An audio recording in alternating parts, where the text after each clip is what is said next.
Hi everyone, welcome to the Big SBN interview.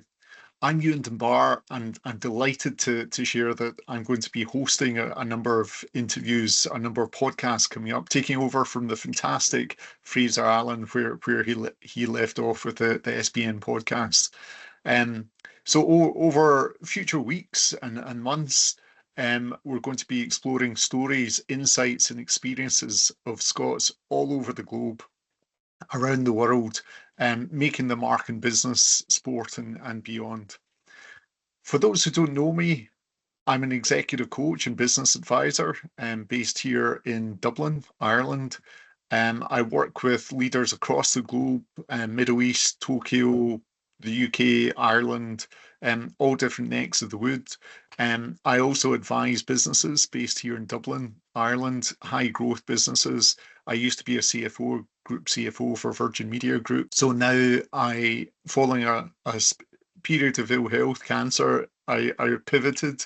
But at the same time, most of the world pivoted with COVID, and I changed career tack. So now I advise businesses and I support leaders and entrepreneurs, as I say, across the globe. So what is the SBN podcast? What is the Big SBN interview?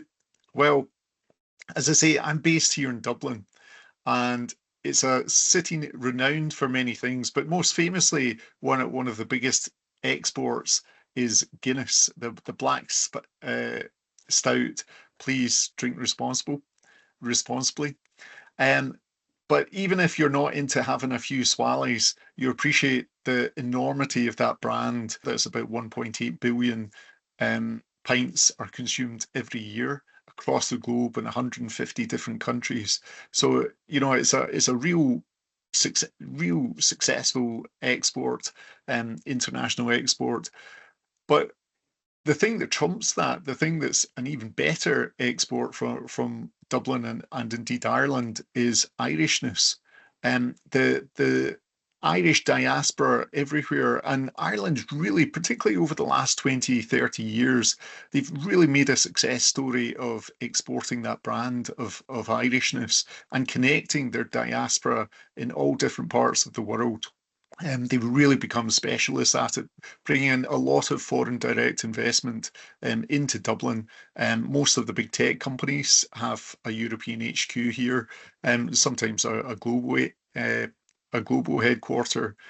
So they've really capitalized on that. In fact, even at the weekend there's 25,000 Americans came across for a college football game hosted here in Dublin, which I believe is the biggest migration of Americans since the Second World War, is what I'm told. So, they really do capitalize on that. But, some might argue, myself included, that we've got as much, if not more, to offer from a Scottish heritage and culture perspective, and indeed our business acumen, years of entrepreneurship, innovation, some of the best inventions in the world. So, a real culture and tradition to be proud of. So we're going to be tapping into some of that. We're going to be reaching out to Scots, men, women, all over the world, who are the true intrepid adventurers that have gone out, spread the wings, and they're thriving in a different culture, different parts of the world. So we are going to be trying connecting with some of them and learning from them, hearing their stories, listening to some of their secrets of success in terms of how they've expanded their horizons into other parts of the world, and of course tapping into what Scottishness means to them. So I look forward to joining you over coming months and weeks. I hope you enjoy the content. Here's a bit of a taste of some of the interviews to come. Thank you. Welcome to the Scottish Business Network podcast. Martin Perry, thank you so much for giving up your time and taking time out of your training regime for a bit of a blether with me this morning. Much appreciated. Thank you for having me. Any excuse to have a chat. Well, listen, you'll probably do your story much more justice than I can do. You're a Paralympian table tennis player. You've got an amazing story. You were born in Paisley. I think now you live in Dumbarton. You train in Drumchapel. you're a motivational speaker alongside some of the royals. I believe we might touch on that. And I guess most importantly, probably to you, from what I gather, your father and a husband. Tell me a bit about your story, Martin. Yeah, so when I was born, as you said, Paisley, I was born with no hands and only one leg. So my right arm stops just before where my wrist would begin, and my left arm stops through the elbow joint. So already quite a significant limb difference there. And my left leg at birth stopped a few inches after my knee, but due to a few complications growing up, that resulted in an amputation of the lower half of that left leg when I was 10 years old. So now my left leg only goes to my knee joint. So I've got my kneecap, but nothing below it. No tib, no fib. And yeah, so I've always used prosthetics in order to just get around and live life every day. And it was obviously something that I've had difficulties with growing up, but I genuinely feel quite lucky and privileged to have been born with my disability, because I've not had to go through anything traumatic like an injury or illness that's resulted in me losing those limbs. So I do consider myself incredibly lucky in that sense. Well, I was actually going to touch on that during the interview in terms of that level of, on reflection, how almost grateful can you feel for your circumstances? And I know that sounds like a really strange thing to say in certain respects, but I remember having a conversation with a guy that lives in Dublin, a guy, Mark Pollock. Now he's blind and paralysed, and at the time I had cancer, and the two of us were sitting having a cup of tea together, and I sort of said to him, I said, Mark, I'm not that you'd ever want cancer, not that you'd ever, but at the same time, I felt it sort of defined me in terms of it made me stronger. I did a lot of things. It gave me the confidence, I guess, to do things that normally I wouldn't have done. And Mark said the exact same thing. He said, you and I, of course, I never want to be blind or, paralyzed, but it also now defines me as an individual. He's now an international motivational speaker like yourself.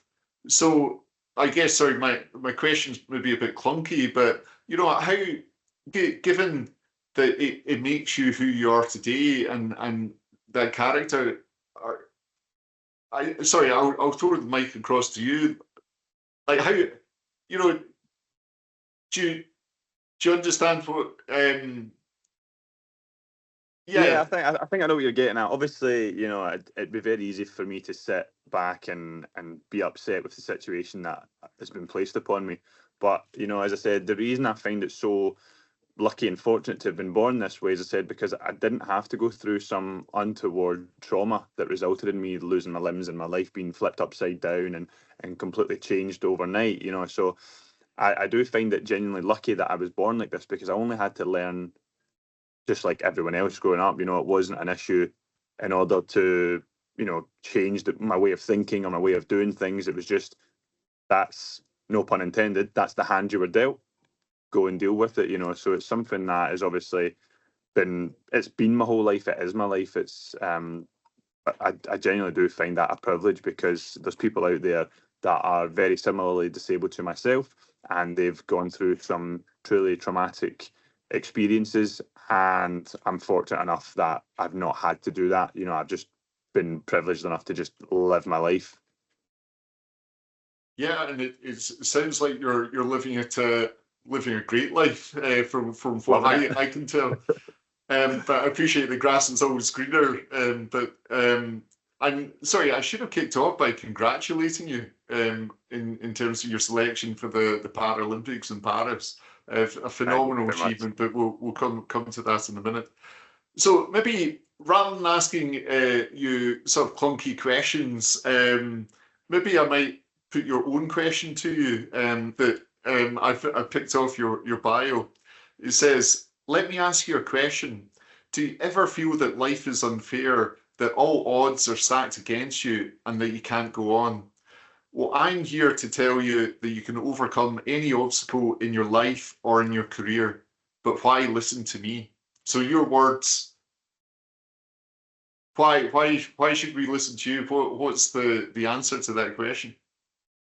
I think obviously, due to my upbringing and I don't just mean my disability, I mean, the state of living that we were in growing up.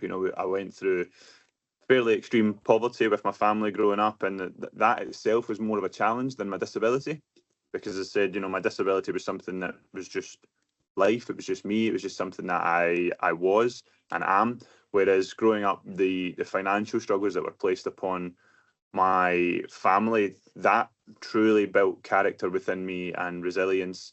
And people often think that my disability did that, whereas I actually think it was the life that I lived growing up and the hardships that we went through that actually built that character within me. And it's something that, combined with my disability and how that obviously affects my life, I think that's something that can hopefully bring inspiration or motivation to some people. And it's privileged enough when I get that opportunity to share that story, that I can hopefully feel a little bit better about myself, knowing that I've helped someone along the way. Well, you certainly seem to take every opportunity to share your stories, and I'm referring to, you do a lot of work with school kids as well, don't you? And the local community that you operate in. I think that's just something that, as an athlete, I owe it to the people in the areas that have allowed me to go on and be successful. That I should go into schools and obviously speak to young kids, because I feel like if I had more of that as a young kid growing up, then I could have potentially found sport at a younger age, or I could have maybe come across someone with a disability similar to myself that was being successful, and I think that could really have a positive impact. So it's something that I do try and actively participate in, is obviously, as you said, speaking opportunities, whether that be at a school or corporate level or anything in between. It's something that, as selfish as it is, it's a great feeling when you help someone else. So to be able to do that and to share my message is something that is a privilege, and hopefully people enjoy that message and they listen. But yeah, going into schools and because kids are amazing, they just say whatever comes to their mind. So the amount of hilarious questions I get asked about my arms or my prosthetic leg, and you see teachers hiding behind their hands, and it's just it's hilarious, and I love it, because kids are just no holds barred, and they say what they see, and it's so much fun. Brilliant, brilliant. And tell me, as an athlete, what have been your most significant achievements to date in your eyes? Oh, I think definitely, qualifying for this summer's Paralympic Games is going to be one of the best experiences of my life. So I'm told. So I'm led to believe, but I know that it will be. I just got the kit, as you can see. And yeah, that was just such a moment that filled me with so much pride. When the kit was actually handed to me, we had to try on every single piece of clothing, and trust me, there's a lot. And when I was getting it handed over, and pulling it off the hangers and trying it on and changing size, I genuinely got quite emotional, because I was like, I've worked almost half my life just to get to this point, and I'm getting emotional over a blooming t-shirt. It's but yeah, it definitely filled me with so much pride, and yeah, I just can't wait to get out into Paris and hopefully do the country proud. That'd be a dream come true. But just getting there is such an achievement that I'm so grateful to have the opportunity to go and compete.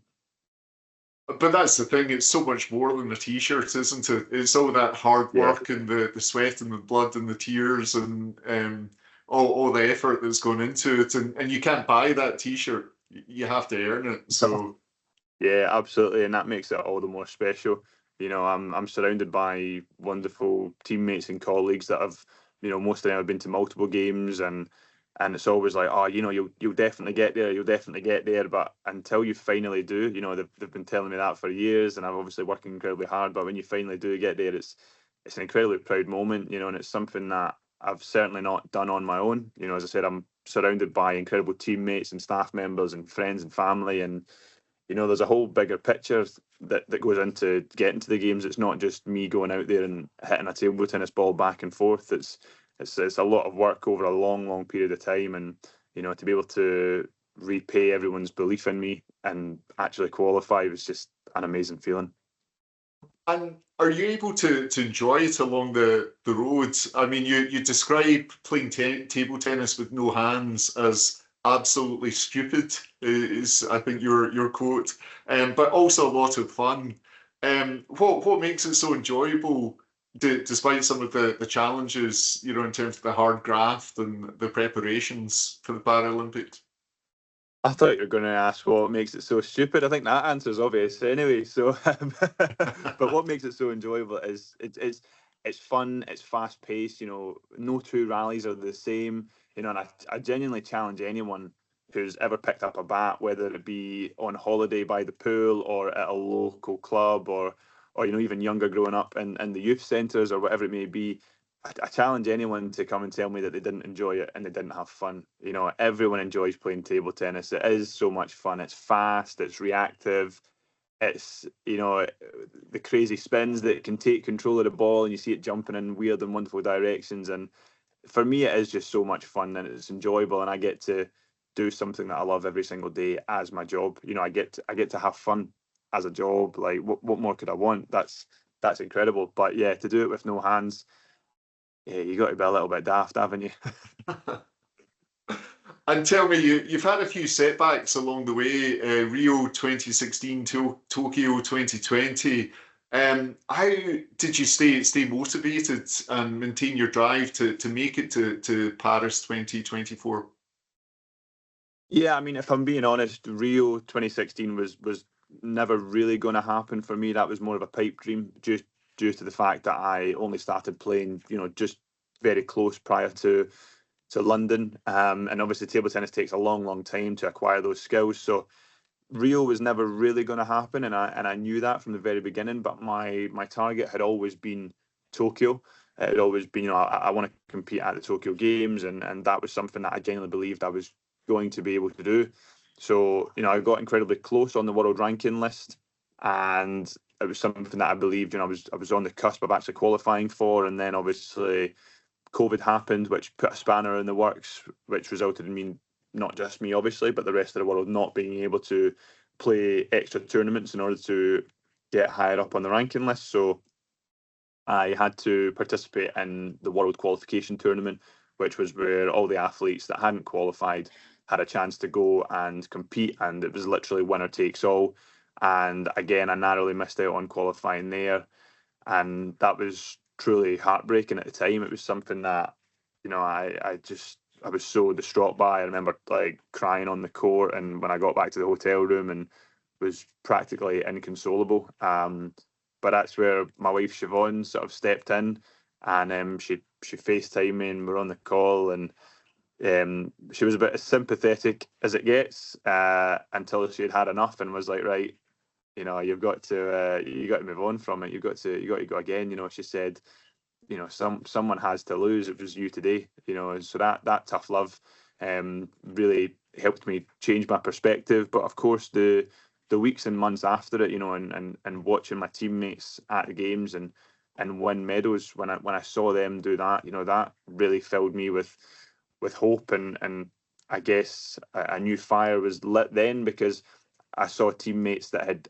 been in a similar position. You know, they'd missed out on Rio, they had finally got over the line to get to Tokyo, and then they were all of a sudden winning these medals. So I realised that it could be possible to go again and to try and qualify for Paris, and not only qualify but be hopefully in contention for winning a medal and competing. But yeah, that was incredibly difficult, because when you have, obviously it's such a high goal and aspiration to be a Paralympian, and you know, when you come so narrowly close, it's absolutely devastating and heartbreaking. But it's definitely made me more resilient and more determined to get to Paris, which I've finally done. And it's going to be something that I just want to enjoy every single moment of it. You know, I've got just shy of 3 weeks in Paris with some of my best mates, playing a game that I love in front of the entire world. What more could I want? Ah, fantastic. And how did it feel when you found out that you'd qualified?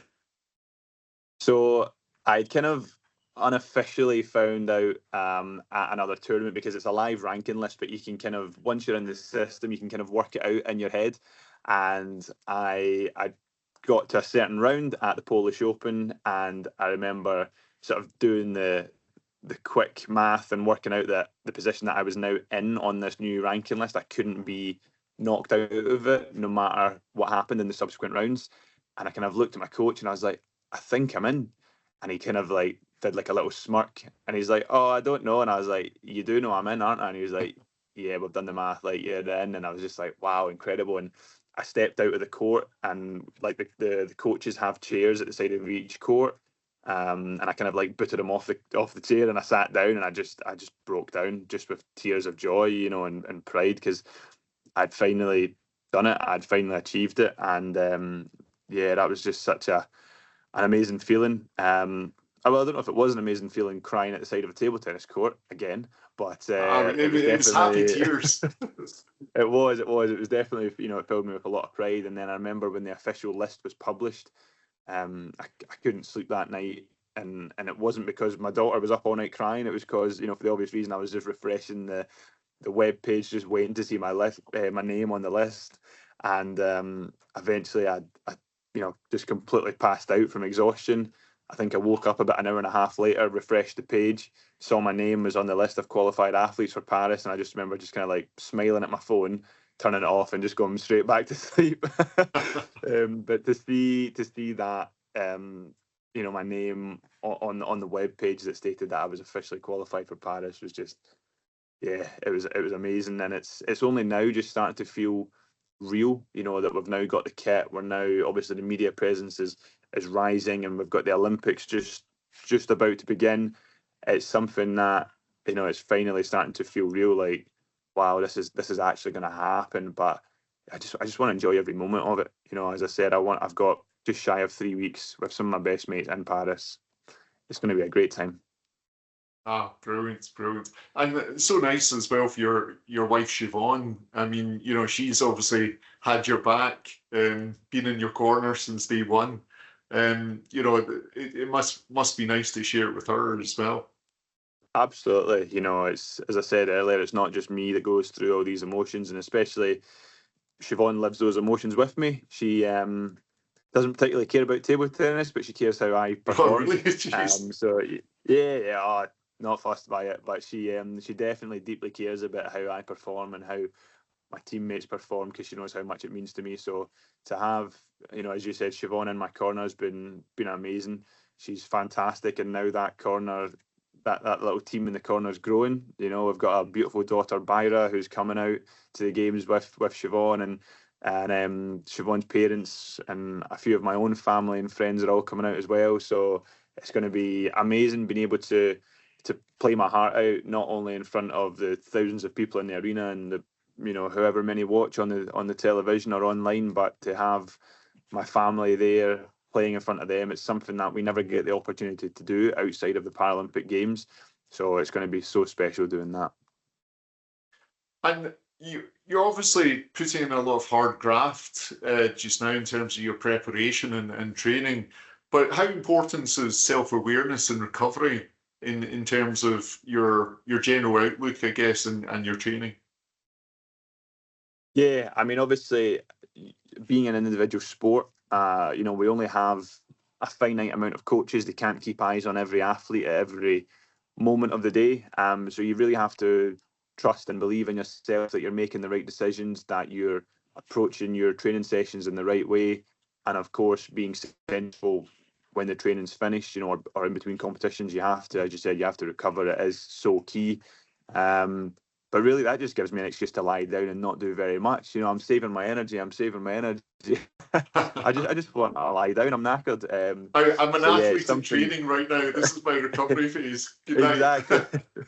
Exactly. You know, any excuse for an early night. So, yeah, it's something that is obviously, you know, it's so important, the work that you do off the table as well as on the table. You know, everything adds up, and that's within every aspect of life. You know, it's not just the things that you do in the moment, it's what you do in and around those times that actually you make a lot of development as well.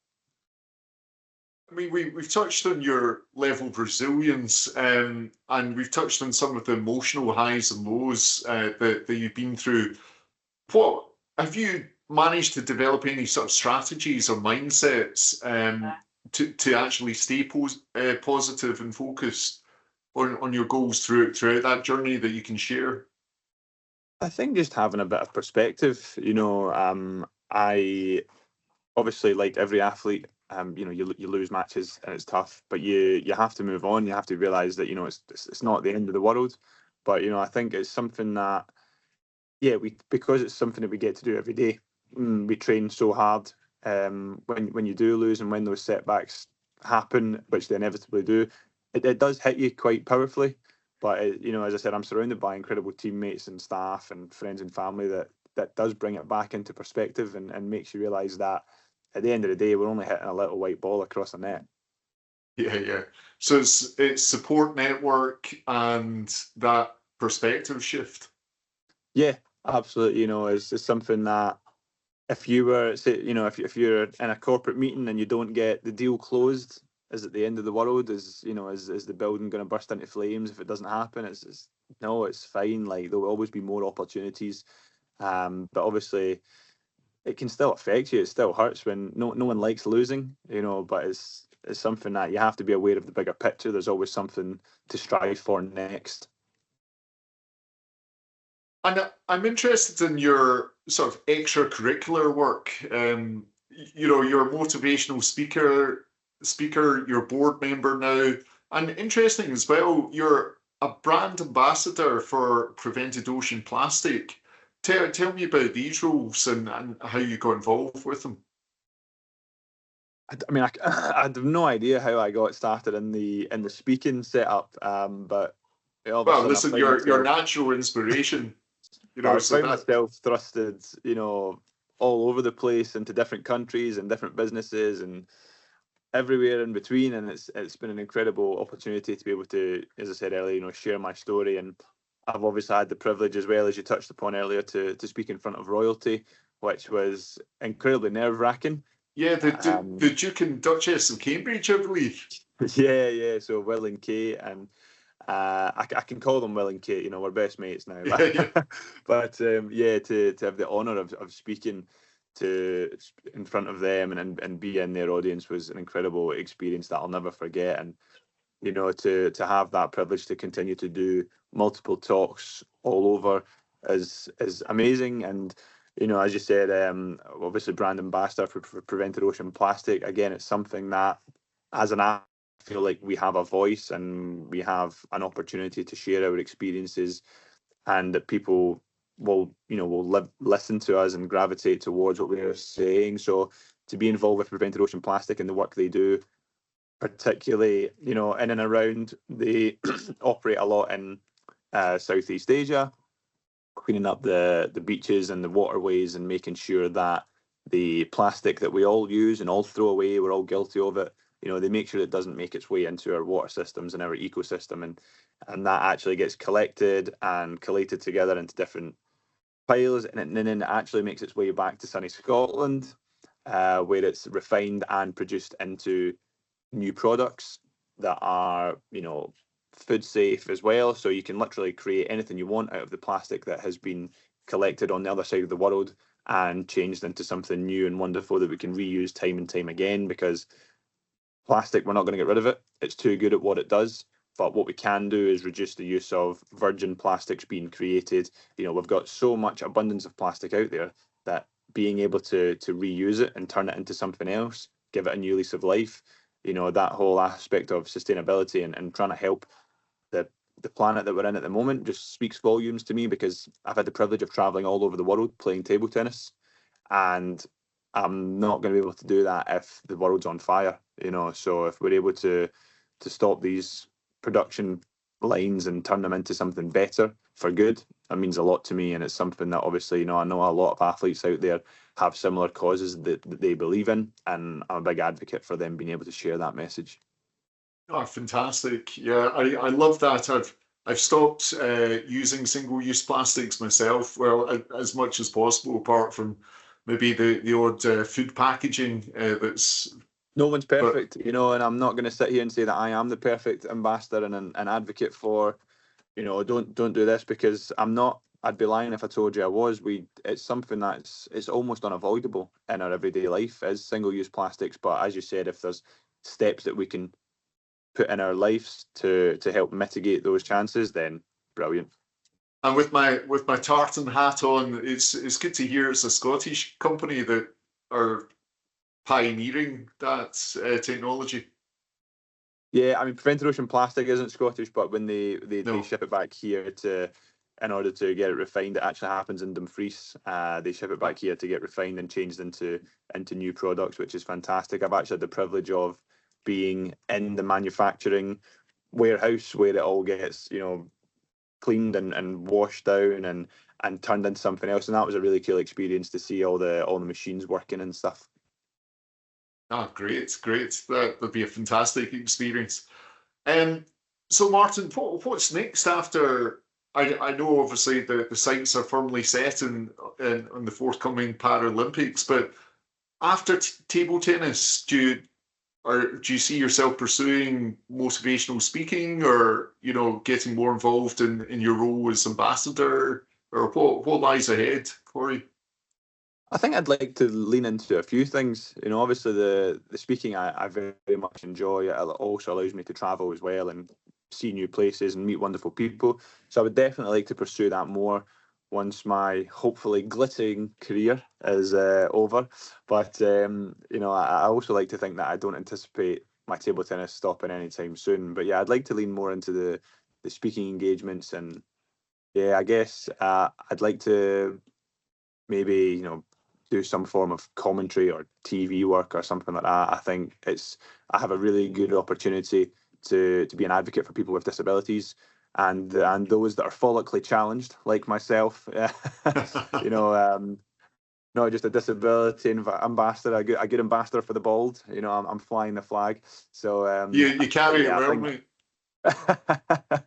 But I think I would definitely love to be in a position where I'm still able to help people and hopefully motivate and inspire people. Oh, you absolutely do. That's a given. Okay, sorry, you've been very generous with your time, and I'm very conscious of letting you get back to the green table and white ball. Final three questions I always like to ask. Do you have a favourite book or podcast you'd recommend? Well, I do a lot of traveling, as I'm sure you're aware, so I listen to a lot of audiobooks. I find that I retain the information better. I've been really loving the Jack Reacher books at the moment, and but of course, my childhood favourite has to be Harry Potter. I've even got a Harry Potter tattoo. So the Harry Potter books were great, but at the moment, I am reading or listening to Dune, which obviously is in cinemas and stuff at the moment as well. But it's a great book, very interesting, and yeah, I'm looking forward to listening more to that on the car journey home today. Oh, brilliant, brilliant. Yeah, I believe the book's better than the film, according to my So son, far, I would anyway. agree. Yeah. I would agree so far, yeah. And the films are good as well. Favourite quote? So I remember not qualifying. Excuse me. I remember not qualifying for Tokyo and obviously being upset. And an Olympian actually reached out to me and said, I've watched a few of your matches, and you take the losses incredibly hard, and you have to find a way to move on from that. So I started looking for some quotes, and I found a great one a few years ago by Winston Churchill, and it is, I might obviously not get it verbatim, but it's something along the lines of, success is not final, failure is not fatal, but it's the courage to continue that counts. And that really resonated with me when obviously I kept thinking that I'd lost, I had not achieved my dreams, and to hear obviously Churchill's words, the incredible work that he done, to say that failure is not fatal, and that really resonated with me. That's a great quote. Thanks for sharing that with us. And finally, what's the best advice that you've received or you would give? Just keep going. Just find a way. There's always something else to do, something else to achieve, something else that's going to motivate you. And yeah, even when times are tough, just look around and appreciate what you have, and you'll always find something else to move on to. Well, Mark Perry, you really are truly an inspiration. I'm proud that you're your fellow countrymen. Best of luck representing Team GP in Paris in the forthcoming Paralympics. We'll obviously all track your progress. Best of luck. I guess finally, if anyone wanted to contact you, do they reach out by LinkedIn or? Yeah, LinkedIn or through any social media outlet. If you just search for Martin Perry, you'll find me there. It's the bald, bespectacled man on all the photos. That's me. But yeah, LinkedIn or through social media is the best way. Well, you truly are motivation. So you'd make I'd imagine your motivational talks are fantastic. Listen, thanks for being you. Thanks for representing Scotland and Team GP on behalf of everyone else. And listen, best of luck, mate. Go out there and conquer. Thank you so much. Thank you. To find out more about the Scottish Business Network, simply visit sbn.scot.